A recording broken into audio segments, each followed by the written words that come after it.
wabarakatuh. Waalaikumsalam warahmatullahi wabarakatuh.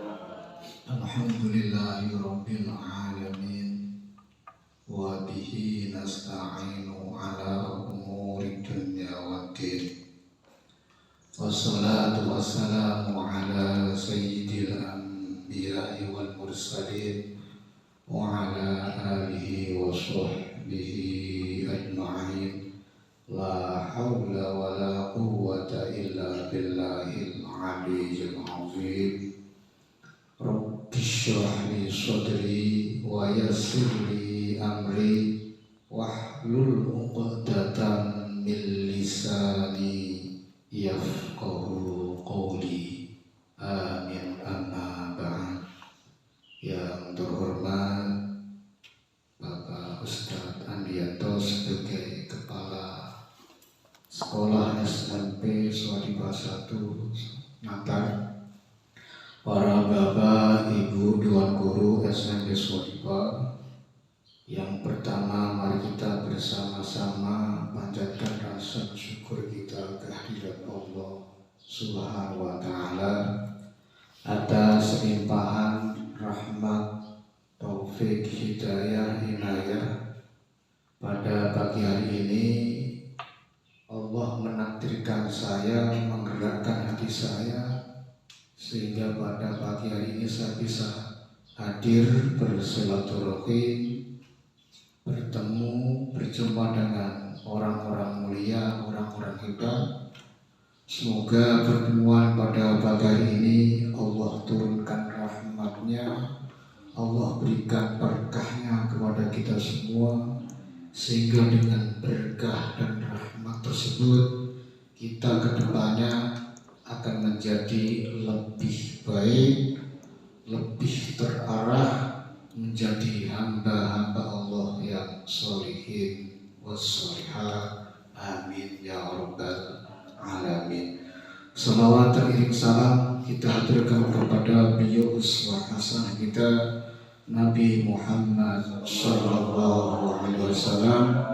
Semoga kita semua diberi kekuatan oleh Allah untuk bisa menjalankan ajaran-ajarannya, hingga pada akhirnya kita semua akan diakui oleh beliau sebagai umatnya dan berhak mendapat syafaatnya minat dunia hatal akhirah. Amin ya rabbal alamin. Cuma berapa baris saja, karena saya kira ini sangat penting sekali buat kita sebagai guru atau orang-orang yang mengajarkan ilmu, baik ilmu umum maupun ilmu agama.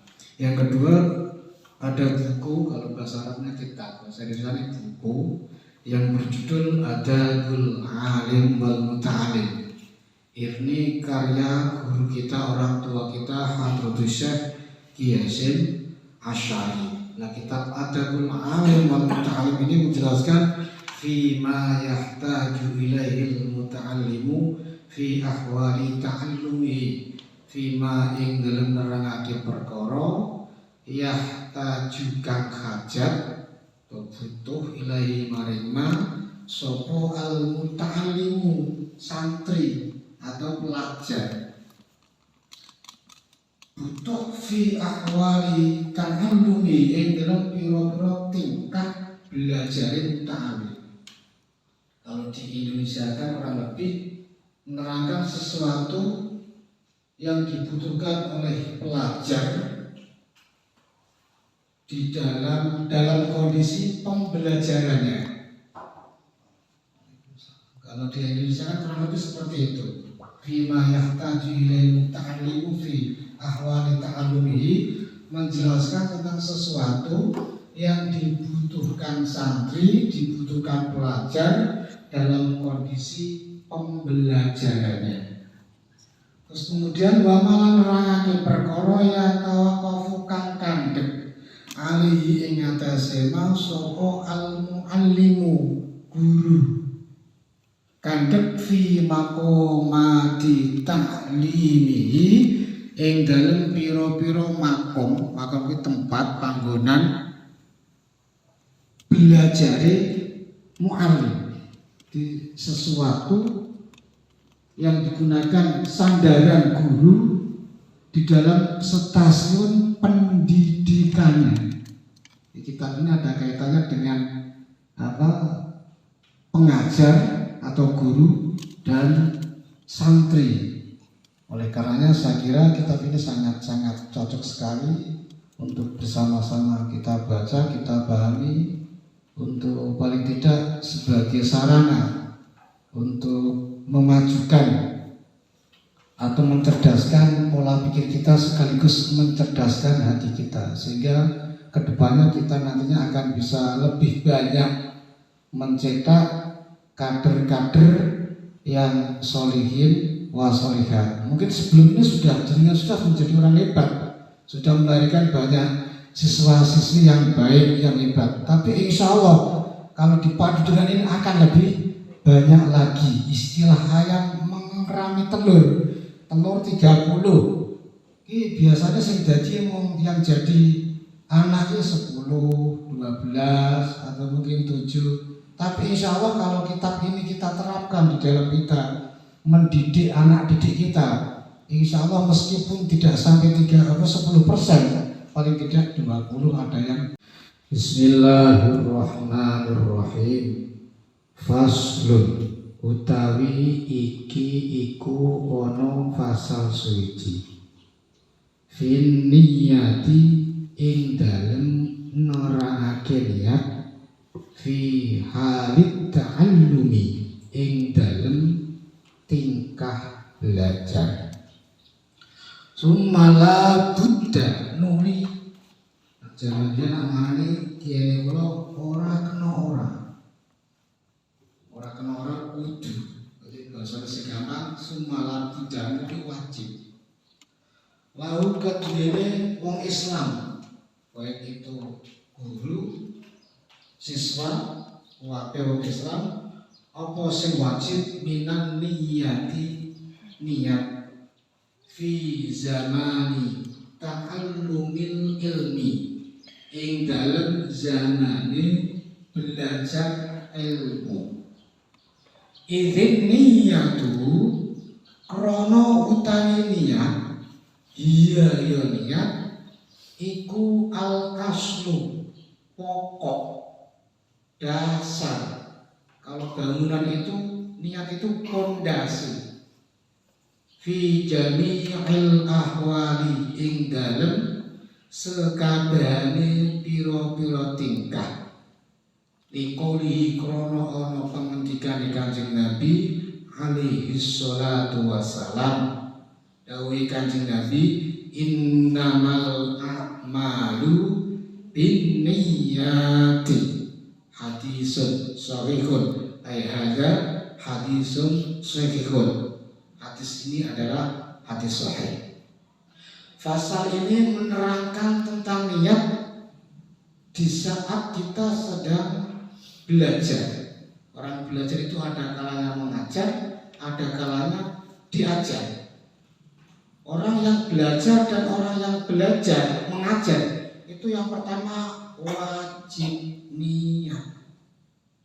Kenapa wajib niat? Idzin niyatu yal aslu, karena niat adalah pondasi, karena niat adalah pintu. Orang kalau mau masuk kan lewat pintu, dan niat itu pintunya, Ibu sekalian. Niat itu pintunya. Istilah bangunan, niat itu adalah pondasinya. Bangunan tak akan pernah kuat, tak akan pernah kokoh kalau tidak ada pondasinya. Oleh karena itu, yang pertama kali kita melakukan sesuatu harus ada niat. Hal tersebut berdasarkan sabdanya Kanjeng Nabi, innamal a'malu binniyati. Sah dan tidaknya amal itu berada pada niatnya. Hadis ini panjang. Wa innama likulli imri'in ma nawa. Sesungguhnya setiap orang itu akan mendapatkan sesuatu sesuai dengan niatnya. Faman kanat hijratuhu ila Allahi wa rasulihi fa hijratuhu ilallahi wa rasulih. Barang siapa yang hijrahnya, tujuannya, karena asbabul murdah ini dulu ada seseorang yang hijrah bersama Kanjeng Nabi, tapi niatnya untuk mendapatkan istri yang cantik karena perempuan. Sehingga Kanjeng Nabi bersabda ini, barang siapa yang tujuannya kepada Allah dan Rasulnya, fa hijratuhu ilallahi wa rasulih, maka akan sampai kepada Allah. Artinya kita akan mendapatkan ridhonya Allah, akan mendapatkan syafaatnya Rasulullah. Sebaliknya, wa maka hijrah ila dunya yusibuha, barang siapa yang tujuannya hijrahnya karena untuk mendapatkan dunia, ya nanti dia akan mendapatkan dunia. Awim rohatin yang kihuga, atau untuk mendapatkan seorang perempuan pujaan hatinya, maka yang akan dia dapatkan ya cuma itu. Wa hijratuhu ila ma hajara ilaihi.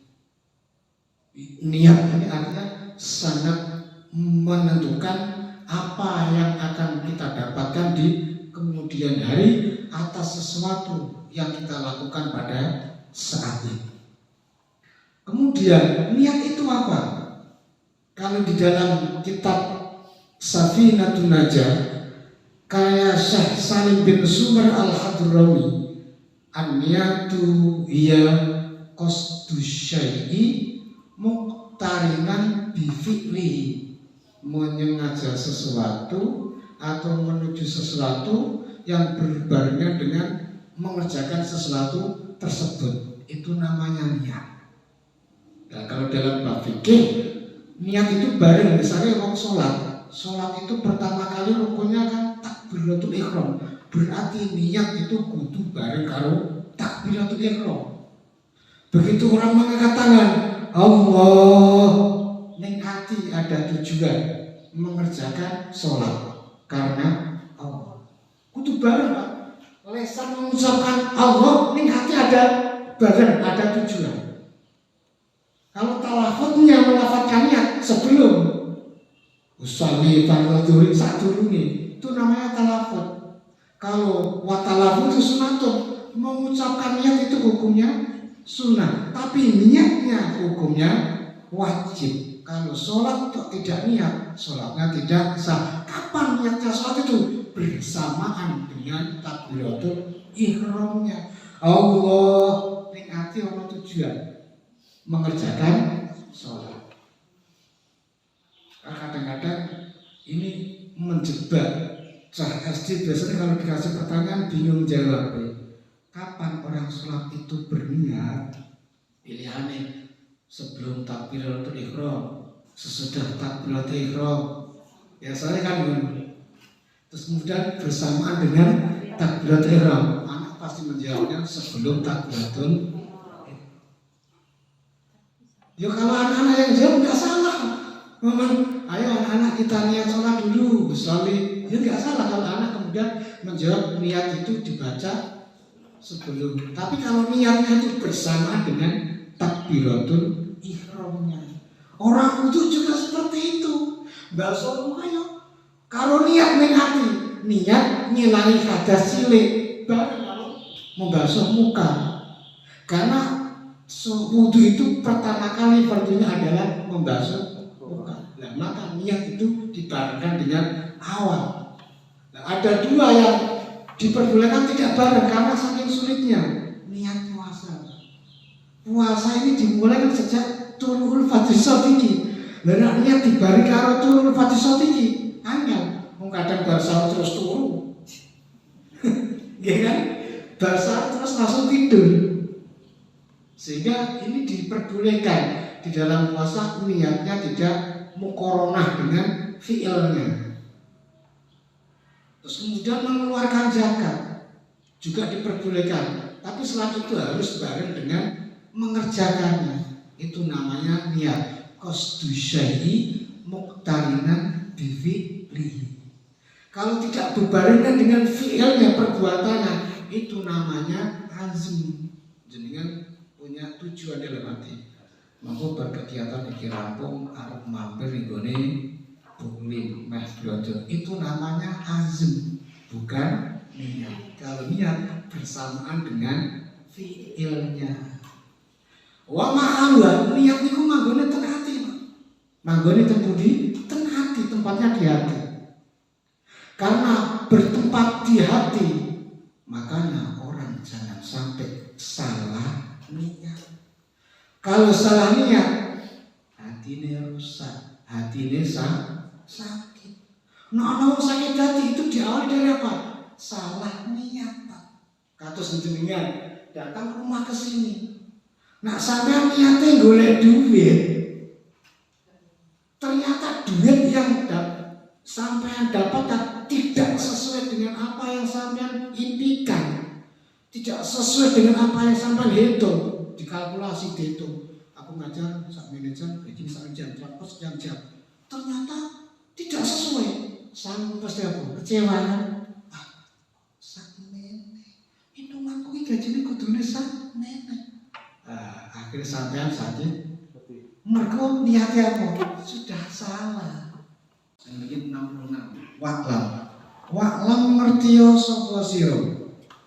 Anak thoriba sak temene santri, siswa atau siswi as-sholihah kang bagus iku akwad luwih manfaati alal alimi ing atase wong alim bagi guru li khairajid dunya maring kebagusan lorone dunya wal akhirati lan akhirat min nan nasi tinimbang saking luwih sugih manungsa wa aqrabi alilan luwih parke lebih dekatnya keluargane alim ilahi maring alim. Ketahuilah bahwasanya satu siswa, satu siswi, satu santri yang bagus atau yang berhasil dalam menuntut ilmunya itu lebih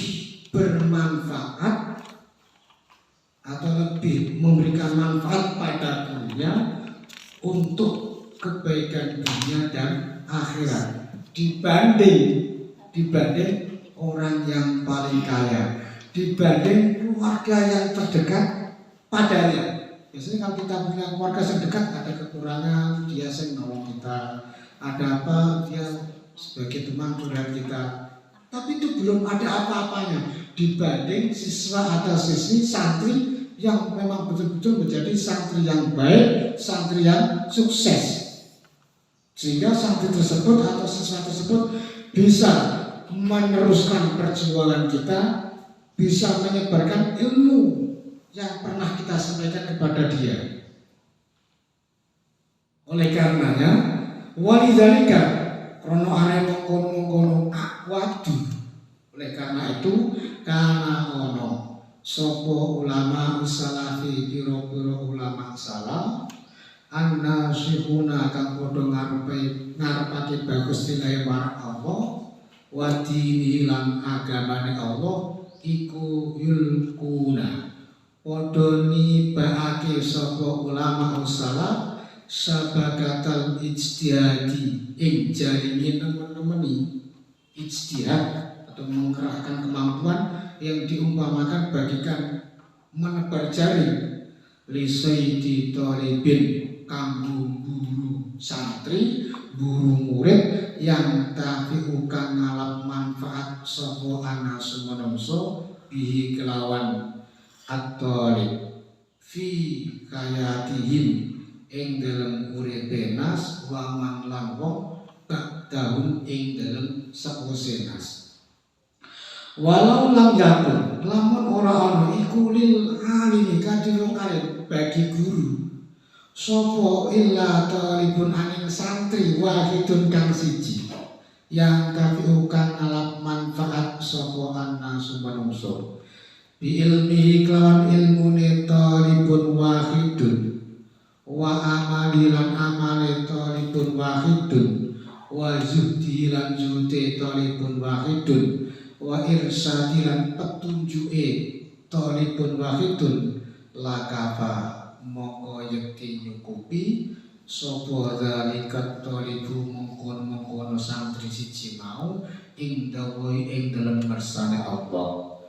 Fa innahu krono sakjane kelakuan iku layan takilu ora ngalih ora pindah apa syai'un suci-wici min ilmi ahadin saking ilmune wong suci ila ahadin mare wong suci kang liya yang tapi kang ngalap manfaat sapa ahadin buri bi kelawan ahadin ngarep illa kana angin ono iku lau keduwene ahadin sing ngarep apa nasibun bagian minal adri saking ganjaran kama kaya keterangan jaakan teko apa ma fil hadisi ing dalam hadis as-sahihi kang sahih anin nabi saking kanjeng nabi sallallahu alaihi wasallam. Rupane hadis idza mata nalikane wis mati sapa al abdu kawula ing koto amangka peket apa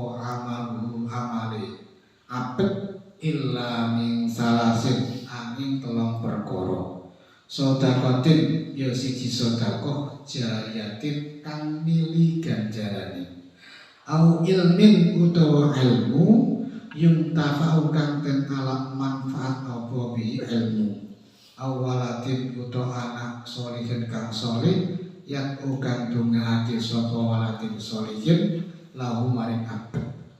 Wa hadhil ma'ani utawi ikilah biro-biro makna asala satu kang telu iku wujudun mawjud ono ada fi mu'allimil ilmi ing dalem wong kang ngulangake ilmu ada pada diri orang yang mengajarkan ilmu. Oleh karenanya ulama-ulama salaf zaman dulu mereka beliau-beliau itu apa? Selalu mengerahkan kemampuannya untuk mencari santri, untuk mencari murid, mencari siswa-siswi, bagaimana agar siswa-siswi ini yang telah kita didik, bagaimana agar dia bisa mengajarkan ilmunya kembali kepada orang lain. Ada kan kiai ceramah ini, nanti beliau di situ apa sampai menengok-nengok, oh, di sini kayaknya membutuhkan orang yang mengajarkan ilmu. Kemudian komunikasi dengan panitia atau pengurus masjid di situ. Ngobrol. Besok santriku akhirnya bikin dia daripada bikin betul kegiatan ada. Kirim beriku nanti mau sholat tempat mana. Seperti itu Pak yang coba dulu. Harapannya apa? Agar santri tersebut nantinya apa? Bisa meneruskan perjuangan pendidikan kiainya. Kalau kita guru ilmu umum ya seperti itu. Bagaimana ilmu yang telah kita ajarkan kepada santri-santri kita, murid-murid, bagaimana ke depannya anak itu nantinya bisa mengamalkan ilmunya, bahkan bisa mengajarkan ilmu yang kembali kepada orang lain. Karena satu saja dari murid yang bisa seperti itu jauh lebih baik, jauh lebih bermanfaat dibanding orang yang paling kaya, dibanding orang yang terdekat pada diri kita. Karena apa? Di saat anak itu mengajarkan ilmu kepada orang lain, siswa kita, murid kita, nulaki ilmu ini pada orang lain, kita pun akan mendapatkan pahala dari yang mengajar. Menangis selamat Pak, iya kan? Menangis selamat. Makanya kudu dia apa? Jamu jaran dicari. Jati jamu jaran. Atas tahu. Jati itu jogo hati. Jamu jagamu mulut. Macam mulut kaya anggar nuni wae. Makanya tafakkar qoblal kalam. Berpikirlah sebelum bicara. Jangan sampai al-kalam cuma tafakkar. Ngomong bisa baru mikir. Sama semua penjara bisa kan? Mulutmu adalah hari jalan jaga pikiran. Maka jamu jaga hati, jaga mulut, jaga pikiran. Bahasa Arabnya ayyuna zimasaki Natal. Guru enggak usah kakean pola. Guru kok tiktokan terus. Mana yang guru saya biasa tiktokan juga kakak Leon. Alasannya modern. Walah, ya Allah Gusti. Ini yang nomor 3. Yang nomor 4. Warobi utawi kang kaping 4 iku ayu lazima yen to netepi sapa guru sapa mu'alim to alim alwaroa ing wirai guru kuwi kudu wirai apa kata harus anisubah wal makruh wal haram jogo menjaga agar kita tidak terjerumus dalam hal makruh subhat apalagi sing haram. Sekarang ngomong guru kudu ngati.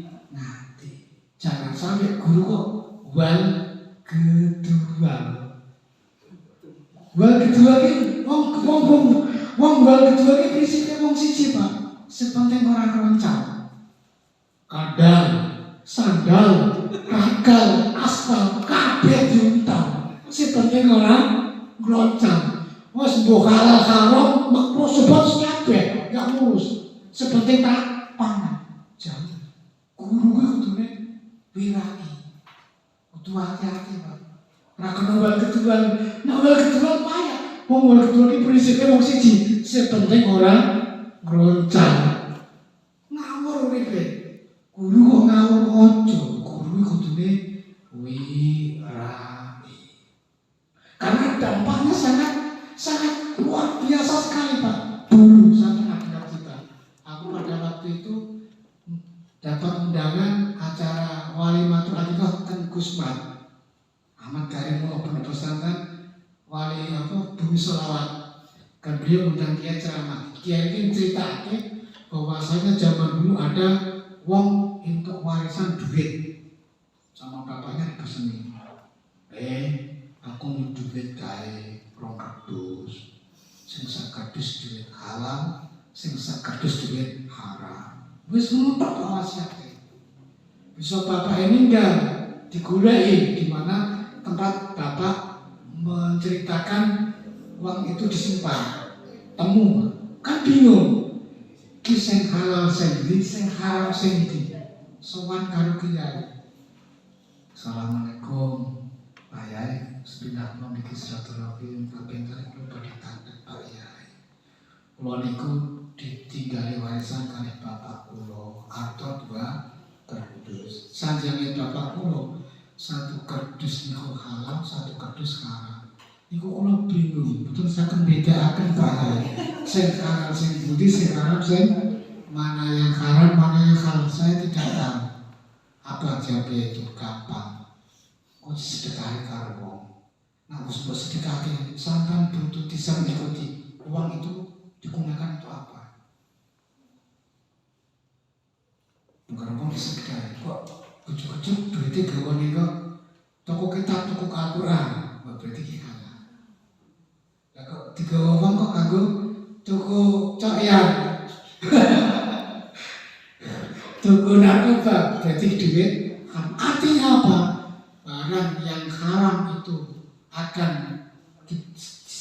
bisa kita makan kan jadi darah, nanti darah itu diserap oleh organ tubuh kita, kemudian itu akan menurun kita menuju barang yang halal. Tapi kalau halal akan menurun kita menuju barang yang halal. Makanya aja mangan barang haram. Apa meneh kok anaknya? Kadang-kadang kita menginginkan anak-anak kita menjadi anak-anak yang soleh, tapi tidak dipakai barang haram. Sekolah lo tekan di, pondok lo tekan di, anakmu tetap jadi bajingan. Tambah siji tengi. Ya, kita sepele itu. Makanya ini Imam Syafi'i mengatakan, lam yakun mat'amu min halalin lam yukshaf an qalbi hijabun wa tasarrahat ilaihi uqubatu wala tanfa'u salatu wala siyamu wala shadaqatuhu. Barang siapa yang makanannya bukan halal, berarti makanannya kok barang haram, maka hijab dari hatinya tidak akan dibuka oleh Allah. Berarti hatinya selalu tertutup dan dia akan segera mendapatkan apa? Siksaan dari Allah. Buktinya para koruptor itu Pak, banyak yang stroke kan? Iya. Umur sing sudah stroke, stres. Kadang-kadang anake ya Allah Gusti nuwakane gak karuan. Ya mergo sering dipakani barang halal.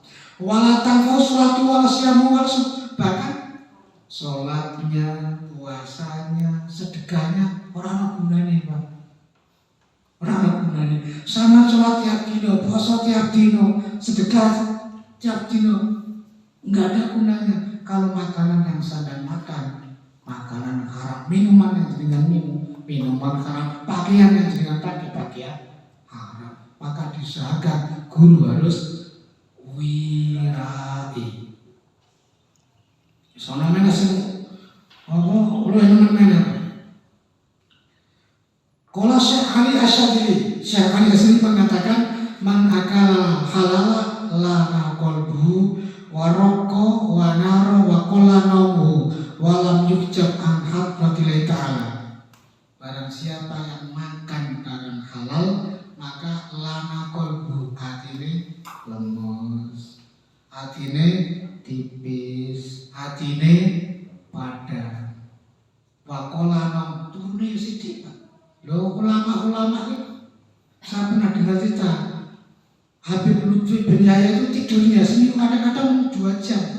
Beliau itu tidurnya seminggu 2 jam.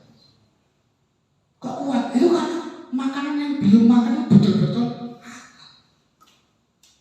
tapi sebaliknya kalau makanan yang dia makan kok haram, sebaliknya hatinya gelap, hatinya kasar. Maka suruh namun turu wae ngajar turu, wae mangan turu, wae kuzo turu. Lagi kok ora tau roh matahari. Turu terus. Itu gara-gara tidak wirai. Maka syarat yang keempat atau adab yang keempat bagi guru, guru kudu wirai. Bismillahirrahmanirrahim. Wal khamisu tekan kabeh wa iku ayu lazimah. Dia doa tapi sebuah alif atawadu tawadu. Adab yang kelima guru kudune tawadu. Tawadu itu apa? Tidak melihat dirinya orang yang spesial. Kan ana wong nak delok awake dhewe paling apik, tapi nak delok dia paling elek. Itu namanya sombong. Kebalikannya tawadu. Man tawadu'a rafa'ahu wa man kabaro wada'a Allah. Barang siapa yang tawadu maka derajatnya akan diangkat oleh Allah, dan barang siapa yang sombong maka derajatnya akan diturunkan oleh Allah. Jadi nak jenengan kepengen sholat dhuwur derajate pangkate sampean kudu dadi wong sing tawadu. Wong mulya ki ora didelok saka zahire Pak. Atau mikusuki ayo lakoni sekabehane Allah kan bakal ngangkat derajate senajan asor tetep zahir ananging mulya maqam derajate ananging mulya maqam derajate. Ayo lakoni, ayo kita kerjakan semuanya. Mulai dari muraqabah, yulazimah, takut pada Allah, sakinah, wirai, tawadu. Ayo kita kerjakan. Ayo lakoni sekabehane. Kalau kita sudah mengerjakan semua, Allah kan bakal ngangkat derajat. Nanti Allah yang akan mengangkat derajat kita. Gak usah jaluk-jaluk orang. Nah ketemu aku salaman lu, dicucuk-cucuk dia. Gak usah. Gak usah dikongkong. Ya bagus ya, gak usah dikongkong. Allah akan bakal mengangkat derajatnya senajan asar tatazahiri. Meskipun kelihatannya yang biasa wae Pak. Ora kudu jubahan, enggak kudu serbanan, enggak kudu banoiren. Nah kabeh dilakoni Allah yang akan mengangkat derajat kita. Kalau Allah sudah mengangkat derajat kita, siapapun yang akan menghancurkan kita, mereka tidak akan pernah bisa. Sebaliknya, kalau orang sudah direndahkan oleh Allah, siapapun yang akan mengangkat, mereka tidak akan pernah bisa. Kapuk tetap kemambang, waktu tetap keluar. Aku sok-sok tetap kemambang. Waktu hari ujung-ujung tetap keluar. Itu bahasa Arabnya sampai dikatakan. Mantap doa, rofa'ullah, wa man kabaro, wada'ullah. Jadi ngomongnya wong Jawa jadi ya hadis. Wong Jawa tiba jadi ya pinter-pinter. Lu ana becik ketitik kalau ketara iku yo Al-Qur'an kan. Faman ya'mal mithqala dzarratin khairan yarah wa man ya'mal mithqala dzarratin syarran yarah. Iki basa Jawane becik ketitik ana ketara. Wong Jawa iki pinter-pinter. Tiba-tiba ternyata selama ini kita nggak tahu. Kadang-kadang kita meremehkan dengan orang tua kita. Allah, itu jenenge wong biyen, Mak. Iku gak zamane. Biyen ono HP, jadi Android maning. Ora mung HP. Ketinggalan zaman. Jenenge anak. Mungkin pintar-pintar. Ayo Pak Bu, kabeh kudu dilakoni. Nah, dilakoni sampai seneng Allah akan bakal ngangkat derajat. Nyata ono kan wong sing kerjane mungkin selama ini dianggap ringan karena kejujurannya menemukan uang berapa juta, wah akhirnya diangkat derajatnya. Itu satu bukti. Nah wis nglakoni bakal diangkat derajat. Nglakoni apik atau pengen pangkate wah. Kan kewale-wale nang ngono iki. Senajan asal toto zuri. Oleh karenanya menilai orang itu jangan dinilai dari segi zohirnya. Maka saya dulu juga pernah dengar cerita di Kaliwungu. Ngertos Kaliwungu Pak? Kendal Kaline Wungu. Acara Kaliwungu ketemu. Ini Kaliwungu ada ulama. Ketika mereka ibadah haji sowan hingga ulama Mekah takon, Pak Yai cara basa Jawa. Jenengan kok saged walim masyhur kados ngeten iki. Gurune jenengan sapa? Gurunya siapa? Kon jenengan iso dadi wong alim, dadi wong masyhur. Saking masyhur ulama-ulama Indonesia kalau kan selalu menyempatkan waktunya bersilaturahmi kepada beliau. Apa jawab beliau? Lah kamu kan wong Indonesia wong kaya wong. Guruku nek kono dodol dapat. Dagang es dapat. Begitu pulang dicari Pak di pasar. Buka salah ambil aku disikap-sikap, dicucuk-cucuk. Besoknya sudah tidak datang lagi situ. Karena sudah ketahuan kewaliannya. Jenenge wali mastur, kekasih Allah yang ditutupi kewaliannya.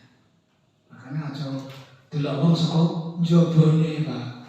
Siapa saja dihormati, dimuliakan.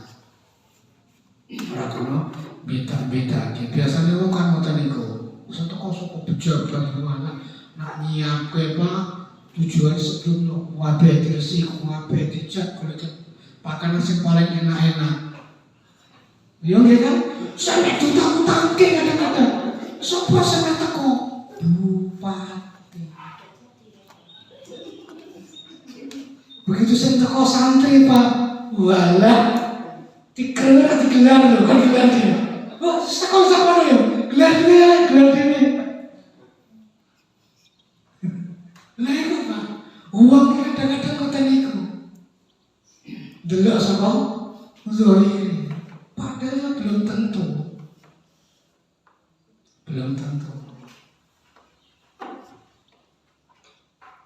Bismillahirrahmanirrahim. Kudu tawadhu. Sing nomor 6. Wasati sutai kakaping 6 iku ayu lazima yen to netepi sapa alim sapa guru al khusyu'a ing khusyuk lillahi ta'ala marang Allah ta'ala. Adab yang keenam, guru itu harus khusyuk. Ngerti khusyuk? Khusyuk ya apa? Tunduk, takluknya tunduknya pada siapa? Pada Allah, bukan pada atasannya. Jangan sampai kita taat pada atasan tapi tidak taat pada Allah. Kalau takut pada atasan tidak takut pada Allah, monggo yang bisa membuat data palsu. Waktunya ini, tapi kenyataannya enggak ada. Itu jangan sampai terjadi. Kalau sampai terjadi, apalagi di lembaga pendidikan, jangan mengharap lembaga pendidikan itu menjadi lembaga pendidikan yang barokah, yang manfaat. Maka kalau membuat data untuk laporan ke dinas dengan sebenar-benarnya, karena takut kita pada Allah, bukan pada atasannya. Itu penting untuk ya aku masuk kita dulu Pak, gak ngajarin sini kan. Aku gak ngajarin aku dosa. Aku cuma baca itu saya ngajari sampean Hadratus Syekh Yasin Hasan. Jadi pada pagi ini jenengan sedaya sebagai santrinya Kiai Hasim. Aku mau ngajak hanya sekedar membacakan saja. Bismillahirrahmanirrahim. Sahabat Umar berkata, ta'allamul ilma wa ta'allamu ma'u sakinah wal waqar. Belajarlah ilmu tapi juga belajar sakinah wal waqar. Dadi wong sing anteng, dadi wong sing berwibawa, dadi wong sing tawadhu. Wasabihu utai kang kaping 3 hampir jam 10. Ki jam sampai jam 9:30. Betul apa-apa nggih ya. Kuatir kalau kan ikan cepat ikan gabus, semakin cepat semakin bagus. Ini tekan nomor 8 Pak, tak tekan kan 20. Ini nomor 8 sampai nomor 8 baik. Sampai nomor 8 kok iso nglakoni. Alhamdulillah. Wis nomor itu kok Pak cicine. Wasabi utai kang kaping 7 iku ayyakuna yen ono apa takwilu gondelane alim fi jami'i umurihi ing dalem sekabehane pira-pira perkarane alim iku alallahi ing atase Allah. Kita bersandarnya berpegangnya pada Allah. Wis Gusti Allah manut Gusti Allah, nurut karo Gusti Allah. Apa saja yang terjadi kalau sekiranya itu melanggar aturan Allah, jenengan sedaya jangan sampai berani melawan aturan Gusti Allah. Karena Allah tiada duanya, Allah Maha segala-galanya. Pokoknya prinsipnya la haula wala quwwata illa billahil aliyil. Selama kita berada pada pihak yang benar dan kita bersandarnya pada Allah, pertolongan Allah pasti akan datang. Ojo kuwatir. Sing terakhir nomor 8. Wasaminu utai kang kaping 8 iku alayat ala yen ta orang dadake sapa alim ilmu ing ilmune alim sulaman ing ondo. Ngerti ondo? Ya tawasalu gawe lantaran sapa alim bi kelawan ilmu ila aghradi dunyawiyati maring pira tujuan dunia minjain saking pangkat au malin utawa bondo au sum'atin utawa sum'ah au suhrotin utawa masyhur terkenal au takut dumi utawa dingine mendahului ala akroni ing atase pira-pira kancane alim. Adab yang ke-8 dari guru tidak menjadikan ilmunya sebagai tangga untuk mendapatkan tujuan-tujuan duniawi, baik itu berupa pangkat, harta, atau semakin dia didengar, kayak wong hebat, kayak wong pintar, yang dirungu-rungu wong, atau menjadi orang yang terkenal masuk. Jangan sampai. Oleh karenanya kembali kepadanya dengan beki tersekolah tujuannya nularke ngajarke ilmune Gusti Allah, diniati ibadah. Insya Allah Pak, aman dunyane, aman akhiratnya. Tapi kalau ilmu dijadikan sebagai tanda untuk mendapatkan tujuan-tujuan duniawi, tujuannya menggolek duit. Ini mau kuwi Pak. Wa minan nasi may yaqulu rabbana atina fid dunya wa ma lahu fil akhirati min khalaq. Sebagai manusia ada yang berkata rabbana atina fid dunya hasanah. Dia hanya menginginkan apa? Dunia tok. Wa ma lahu fil akhirati min khalaq. Tapi ini akhiratnya orang itu bagian jenengan wis kangelan repot paling itu duit sepiro. Itu kalau diukur tidak sesuai Pak. Kalau dikatakan kita menjual ilmu Pak, dunia seisinya untuk membeli ilmu walaupun 1 huruf kurang Pak. Isih larang ilmu nih. Tapi namun dibayar 1 jam sekian misalnya, lu ngomong apa-apa nih, artinya apa? Rugi sekali, bodoh sekali. Kalau kita kok menyampaikan ilmu tujuannya kok mau ngitung aurat di dunia, tujuan itu sangat bodoh sekali. Karena kita hanya mendapatkan sedikit. Tapi nak tujuannya golek ridhone Gusti Allah, tujuannya ibadah, tujuannya mencerdaskan anak bangsa.